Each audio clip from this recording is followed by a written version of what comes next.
Près de 260 adhérents sont venus assister au colloque annuel Les Chemins du Deuil. Ce sont les 20 ans de l'événement, organisé par le groupe Audience à la Maison de l'Amérique latine à Paris, et la salle est pleine. Mesdames, Messieurs, très heureux de vous accueillir à l'occasion de la nouvelle édition du colloque Les Chemins du Deuil, que nous organisons depuis 20 ans et auquel nous sommes évidemment extrêmement attachés. Sarah Niquez anime les échanges qui explorent cette année le thème de la fin de vie, un sujet porté par l'actualité, un projet de loi pourrait être voté dans quelques mois, et qui répond ainsi aux préoccupations des adhérents. Je crois que les adhérents sont comme tout le monde en fait, parce que la fin de vie, c'est source d'angoisse. La mort doit retrouver sa place. C'est-à-dire qu'on ne doit plus se contenter du déni ou d'évitement. Je pense qu'il faut la regarder et se servir des expériences de nos invités, voir comment chacun développe des imaginations de vivre ensemble. On ne peut même pas imaginer à quel point la mort est un sujet de lien. Chercheuses, psychothérapeutes, écrivains se succèdent sur l'estrade. Il est question de la vie après la mort, de l'accompagnement de la fin de vie, qu'il s'agisse de la place des proches, des soins palliatifs ou encore des nouveaux modes de prise en charge non médicale. Le sujet de l'aide active à mourir est également abordé. Des interventions denses, profondes, entrecoupées de pauses musicales.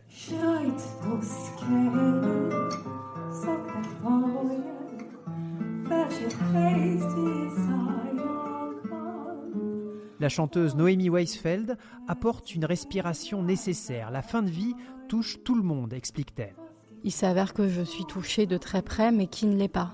C'est quelque chose qui nous envahit, qui se déplace, qui nous accompagne, qui se modifie. Il n'y a pas de temporalité, il n'y a pas de règles. Et c'est un peu comme la musique, ça. On peut arriver super près et bizarrement, il y a un accident, entre guillemets. On peut être très entraîné et voilà, on a un rhume et la voix, elle est tout de suite atteinte. Pour moi, cette fragilité et cette forme d'humilité que, en fait, je suis traversée par quelque chose, je n'ai aucune maîtrise là-dessus. Je pense que le thème d'aujourd'hui est exactement à cette place-là. Donc c'est très beau d'être avec des gens qui questionnent ça toute la journée et qui questionnent l'accompagnement de ça. L'accompagnement passe aussi par l'organisation même de ce colloque. C'est un engagement au service des adhérents qui dure depuis 20 ans, se félicite Isabelle Thirion, la directrice du développement social du groupe Audience. Sur des sujets aussi difficiles, ce qui est souvent le plus rare, c'est de durer. C'est de pouvoir se dire que ça fait 20 ans qu'on parle avec nos adhérents d'un sujet qui est un sujet qui n'est pas toujours simple à aborder et qu'on s'est mobilisé pour pouvoir continuer à parler, continuer à inviter des gens très reconnus sur le sujet. C'est une de nos particularités. Il n'y a aucun autre groupe de protection sociale, ni d'autres organisations, à ma connaissance, qui organisent à Paris, mais aussi en région et cette année en plus en live, un colloque de cette teneur. On a créé cette habitude et ce besoin finalement de parler sans tabou de sujets aussi intimes.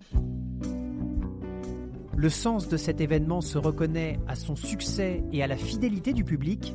Certains adhérents sont des habitués qui assistent à chaque édition depuis plusieurs années.